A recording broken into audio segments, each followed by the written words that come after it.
കാരണം Poland NATO രാജ്യമാണ്. അമേരിക്കയുടെ ഏകദേശം 10,000-ൽ പരം അമേരിക്കൻ പട്ടാളക്കാർ പോളണ്ടിലുണ്ട്.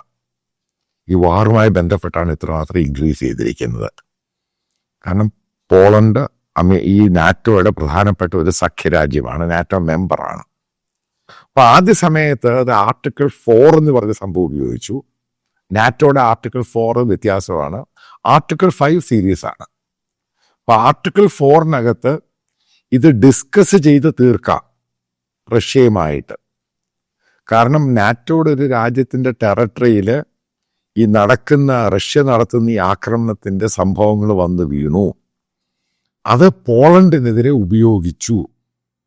ഇതൊക്കെയാണ് അതിൻ്റെ ഇഷ്യൂ എന്ന് പറയുന്നത്. അപ്പൊ അതുമായി ബന്ധപ്പെട്ട് അമേരിക്കൻ പ്രതികരണം വന്നിട്ടില്ല.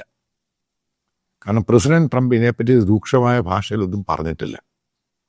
പക്ഷെ അമേരിക്കൻ സെനറ്റ് മെമ്പേഴ്സും മറ്റുള്ള ആൾക്കാരും ഉക്രൈന് കൂടുതൽ ആയുധം കൊടുക്കണം, അതായത് ലോങ് റേഞ്ച് ആയുധം ഉക്രൈന് കൊടുത്ത് അത് മോസ്കോ ഹിറ്റ് ചെയ്യുന്ന രീതിയിലാക്കണമെന്നുള്ള ആവശ്യം ഉയർന്നു.